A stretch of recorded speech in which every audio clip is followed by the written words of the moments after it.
மென்மையான அப்பம் தந்தீர் ஆராதிக்கின்றேன், மெய்யாகவே உம்மை தந்தீர் ஆராதிக்கின்றேன்.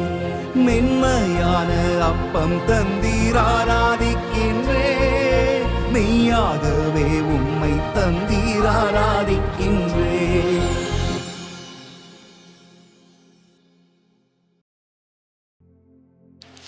தந்தை, மகன், தூய ஆவியாரின் பெயராலே ஆமீன்.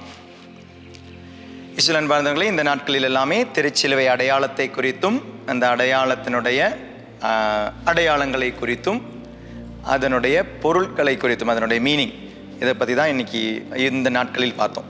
இனி இப்போ நம்ம அடுத்த செக்ஷனுக்கு போகிறோம். வாழ்த்துறை. வாழ்த்துறை 4 வாழ்த்துறை இருக்கு.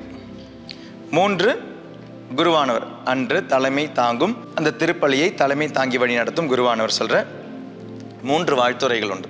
எது வேணாலும் குருவானவருக்கு சூஸ் பண்ணிக்கலாம்.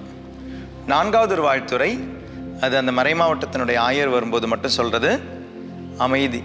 நம்ம ஃபஸ்ட்டு 3 பாருங்களேன். அப்போ 3 பார்க்கும்போது 4வது என்னன்னு உங்களுக்கு புரியும். ஃபஸ்ட்டு, நம்ம ஆண்டவராகிய இயேசு கிறிஸ்துவின் அருளும் கடவுளின் அன்பும் தூய ஆவியாரின் நட்புறவும் உங்கள் அனைவரோடும் இருப்பதாக. இது திரு அவை எங்கிருந்து எடுக்குது? பைபிள் தாங்க. திரும்பவும் 2 கொரிந்தியர் 13வது அதிகாரம் 13வது திருவசனம். தந்தை, மகன், தூய ஆவியானவரின் பெயராலே என்றது பைபிளை திரு அவை எங்கிருந்து எடுக்கிறாங்க? மத்தேயு நற்செய்தி 28:20 எடுக்கிறாங்க. 19-20 வசனம் பைபிள்னு தான் அங்கேயும் வருது. இங்கேயும் அடுத்த வாழ்த்துறையும் பைபிள்னு தான். அப்போ விவிலியத்தினுடைய அடிப்படையிலிருந்து விவிலியத்தை இறைவார்த்தையை கொண்டாடும் இடம் திருப்பலி.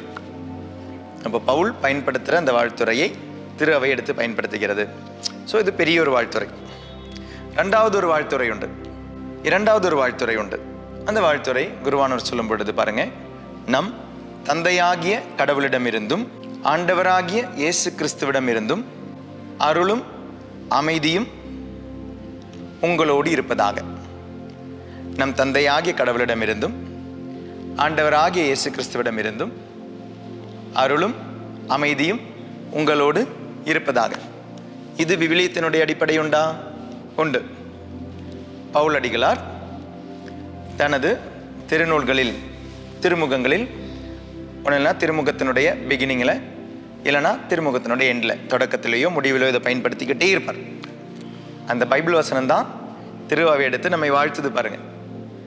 அவருடைய எல்லா திருமுகங்களிலும் ரோமியருக்கு எழுதிய திருமுகம் 1வது அதிகாரம் 7வது திருவசனம், கலாத்தியருக்கு எழுதிய திருமுகம் 1வது அதிகாரம் 3வது திருவசனம், 1 கொரிந்தியர் 1வது அதிகாரம் 2வது திருவசனம், 2 கொரிந்தியர் 2வது அதிகாரம் 1வது அதிகாரம் 2வது வசனம், எபேசியருக்கு எழுதிய திருமுகம் 1வது அதிகாரம் 2வது வசனம், கொலோசியர் திருமுகம் 1வது அதிகாரம் 3வது திருவசனம், தெசலோனிக்கேயருக்கு எழுதிய முதல் திருமுகம் 1வது அதிகாரம் 2வது திருவசனம், தெசலோனிக்கேயருக்கு எழுதிய 2வது திருமுகம் 1வது அதிகாரம் 1வது திருவசனம், எபேசியருக்கு எழுதப்பட்ட திருமுகம் 6வது அதிகாரம் 23வது திருவசனம்.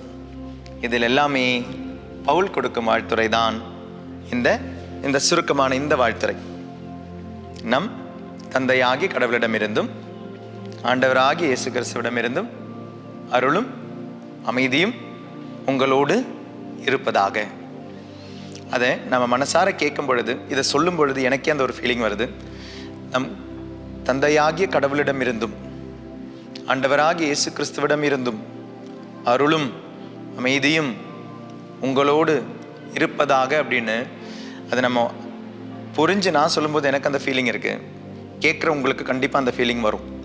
நீங்கள் அந்த ஆழமான அமைதியில், அந்த ஆழமான ஒருமைப்பாட்டில் நீங்கள் திருப்பலியில் பங்கெடுக்கும் போது அந்த வார்த்தையை கேட்கும் பொழுது, ஏன்னா அமைதி இல்லாமல் வரும்பொழுது சில வசனங்கள் நீங்கள் பைபிளில் வாசிப்பீங்க இல்லையா, சாதாரணமாக வாசிப்போம் சில டைம் அது நமக்கு ஒரு மீனிங் தராது. ஆனால் ஏதாவது ஒரு வேதனையில் வாசிப்பாருங்க, ஏதாவது ஒரு தேவையில் வாசிப்பாருங்க, அந்த வசனம் நம்மக்கிட்ட பேசுகிற மாதிரி இருக்கும். கடன் தொல்லை இல்லாது இருந்த பொழுது அந்த வசனம் நம்மக்கிட்ட பேசலை. கடன் தொல்லை இருக்கும்போது பாருங்களேன், ஒரு வசனம் நம்மக்கிட்ட பேசுகிற மாதிரி இருக்கும். நோய் இல்லாது இருக்கும் பொழுது சில வசனங்கள் நம்மக்கிட்ட பேசாது. ஆனால் நோய் இருக்கும்போது பாருங்கள், அந்த வசனம் நம்மக்கிட்ட பேசுகிற மாதிரி இருக்கும். இப்போ இந்த வசனம் நம்ம கூட பேசணும்னா அமைதியும் அருளும் எங்கேயாவது நம்ம மிஸ் பண்ணிவிட்டு நம்ம திருப்பலியில் வந்து இருக்கும் பொழுது குருவானவர் சொல்லும் பொழுது, நம் தந்தையாகிய கடவுளிடமிருந்தும் ஆண்டவராகிய இயேசு கிறிஸ்துவிடமிருந்தும் அருளும் அமைதியும் உங்களோடு இருப்பதாக அப்படின்னு சொல்லும் பொழுது தாகமான ஒரு மனசா இருந்தா அதுல கண்டிப்பா தாகம் தணிக்கிற இறை வார்த்தை இது.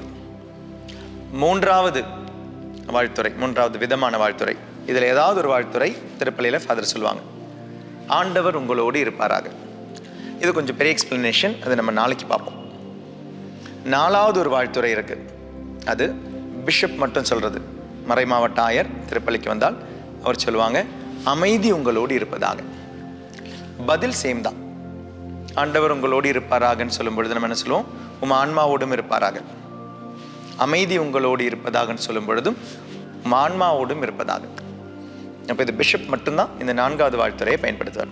மற்ற 3 வாழ்த்துறைகளில் அன்றைய திருப்பலிக்கு தகுந்தமாறு குருவானவருக்கு இந்த 3இல் எது வேணாலும் பயன்படுத்தலாம். சாதாரண திருப்பலிகளில் ஆண்டவர் உங்களோடு இருப்பாராகன்னு தான் சொல்லுவாங்க. அப்போ அது விவிலியத்தில் இங்கெல்லாம் இருக்கு. அப்போ முதல் வாழ்த்துறை 2 கொரிந்தியர் 13வது அதிகாரம் 13வது திருவசனத்தில் இருக்கு. 2வது வாழ்த்துறை பவுலினுடைய திருமுகங்களில் எல்லாத்திலையுமே தொடக்கத்திலும் முடிவில் இருக்கும். அதனால தான் எல்லாம் நீங்கள் பார்த்தீங்கன்னா 1வது அதிகாரம் 2வது வசனம், 1வது அதிகாரம் 2வது வசனம், 1வது அதிகாரம் 2வது வசனம் தான் இருக்கும். ஸோ இந்த பிகினிங்லேயே இருக்கும். எபேசியருக்கு மட்டும் 6வது அதிகாரம் 23வது வசனம் கடைசியில் அதை சொல்லி முடிக்கிறார், வாழ்த்துறை சொல்லி முடிக்கிறார். 3வது அதுவும் பைபிளினுடைய கூற்றுப்படி தான் அதுவும் வரும், ஆண்டவர் உங்களோடு இருப்பாராக. So that is also biblically based தான் அந்த வாழ்த்துறை. அது எங்கெல்லாம் இருக்கு விவிலியத்தில். நாளை அதை சந்திப்போம், சிந்திப்போம். ஆண்டவர் நம்மோடு என்றும் இருப்பாராக. இல்லாமல் இறைவன் தந்தை, மகன், தூய ஆவியானவர் நம்மை ஆசீர்வதிப்பாராக. ஆமேன். தேங்க்யூ. God bless you. நற்கருணை நாதரே ஆராதிக்கின்றே, தூய ஆன்ம